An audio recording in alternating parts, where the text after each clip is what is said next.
முடிஞ்சதும் குருநாதர் சம்பாஷணைய ஆரம்பிக்கிறார். என்ன கேட்கிறார் பாருங்கோ குருநாதர் தன் சிஷ்யரிடம். சிஷ்யரே, நீங்கள் எம்மிடமிருந்து எதையோ கேட்டு அறிந்து கொள்ள விரும்புகிறீர்கள் அப்படின்னு நான் நினைக்கிறேன் அப்படின்னு கேட்கிறார். குருநாதர் கேட்கிறார். சிஷ்யர் சொல்றார், குருக்களே, நான் தங்களை சரணடைந்து சில மாதங்கள் கழிஞ்சுடுத்தோ. பூஜை அனுஷ்டானங்கள், பாஷ்யபாட போதனை இவை எல்லாவற்றுக்கான நேரத்தை தவிர மீதி நேரங்களில் தாங்கள் ஏதோ ஆழ்ந்த சிந்தனையில் இருப்பவர் போல தோன்றுகிறது. அது எதை பற்றி அப்படின்னு நான் தெரிஞ்சுக்கலாமா அப்படின்னு சிஷ்யர் பவ்யமா கேட்கிறார். குருநாதர் சொல்றார், சுவாமிகளே, என் மனசுல உள்ளதையெல்லாம் உங்களிடம் சொல்ல வேண்டிய காலம் வந்துடுத்து. இப்போ நான் அதை பத்தி தான் பேச போறேன் அப்படின்னு சொல்றார். சீடரும் பதில் சொல்றார், என்ன செய்யப்பட வேண்டும் அப்படிங்கிறத மட்டும் தாங்கள் ஆக்ஞா ரூபமாக தெரிவிச்சாலே போதும். தங்களுடைய ஆசீர்வாத பலத்தினால அதை செஞ்சு முடிச்சுடுவேன் அப்படின்னு சொல்றார் அவர். குருநாதர் சொல்றார், எம் பிரிய சிஷ்யரே, நாம் சந்நியாசிகள் எத்தனை முக்கியமான லோகோபகாரமான காரியமாக இருந்தாலும் கூட நாம நேரடியாக அதில் பிரவேசம் பண்ணப்படாது.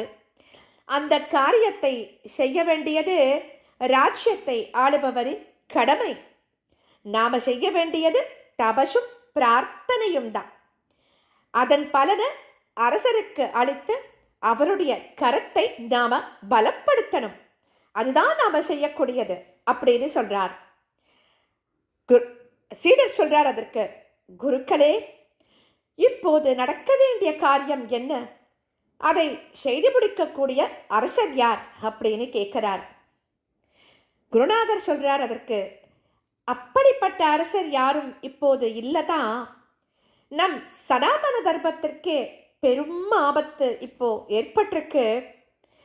இப்போது ராஜ்யத்தை ஆளுபவர்கள் அந்த தர்மத்தின் விரோதிகள். அவர்களுடைய சாசனங்கள் எல்லாம் அந்த தர்மத்தை அழிப்பதற்காகவே ஏற்பட்டிருக்கு. அதனால சனாதன தர்மத்திற்கு அனுகூலமாக ஆட்சி செய்யக்கூடிய ஒரு அரசர் வரணும். அவருக்கு நல்ல படைபலம் கிடைக்கணும். அவருடைய சாம்ராஜ்யம் மகத்தானதாக இருந்து கொண்டு தர்மத்தின் எதிரிகளை தோல்வி அடைய செய்யணும் அப்படின்னு பிரார்த்தனை செஞ்சு நாம தபஸ் பண்ணணும் அப்படின்னு சொல்றார். சிஷ்யரும் சொல்றார், குருக்களே, தாங்கள் வரும் காலத்தை அறிந்து கொள்ளும் ஆற்றலை பெற்றவர், நிறைய தபோபலம் கொண்டவர். ஆனாலும் இதெல்லாம் நடக்கக்கூடியதா என்ன?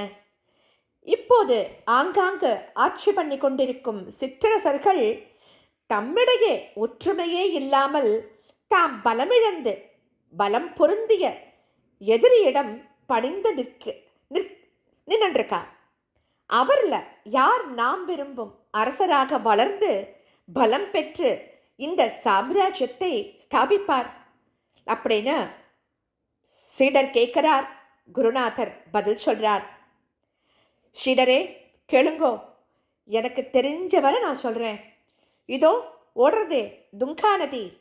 இது பத்ரா அப்படிங்கிற நதியோட சங்கமமாகி துங்கபத்ரா அப்படிங்கிற பெயரோட பிரவகிக்கும் பிரதேசத்துல அதன் கரையில வித்யாநகரம் அப்படிங்கிற புதிய ராஜதானி ஸ்தாபிக்கப்பட போறது. அது விரிந்து ஒரு மகத்தான சாம்ராஜ்யம் ஆகும். அதை ஆட்சி செய்ய போகும் புதிய ராஜ பரம்பரை நம்முடைய சனாதன தர்மத்தை ரட்சிப்பதில் ஆர்வமுள்ளவர்களாக இருப்பார்கள். ஸ்வதர்மத்தை அனுஷ்டிப்பவர்களுக்கெல்லாம் பாதுகாப்பு கொடுப்பார்கள். இந்த சாரதா பீடத்தின் ஜகத்குருக்களிடம் மிகவும் பக்தி உள்ளவர்களாக இருப்பார்கள்.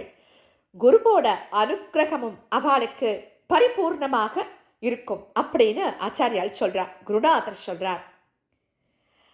சிஷ்யர் கேட்கிறார், குருக்களே, அதற்கு மேலும் என்ன நடக்கும் அப்படிங்கிறத நான் ரொம்ப தெரிஞ்சுக்க ஆவலா இருக்கேன் அப்படின்னு சொல்றார். நமக்கும் அந்த ஆவல் ரொம்ப ஜாஸ்தியா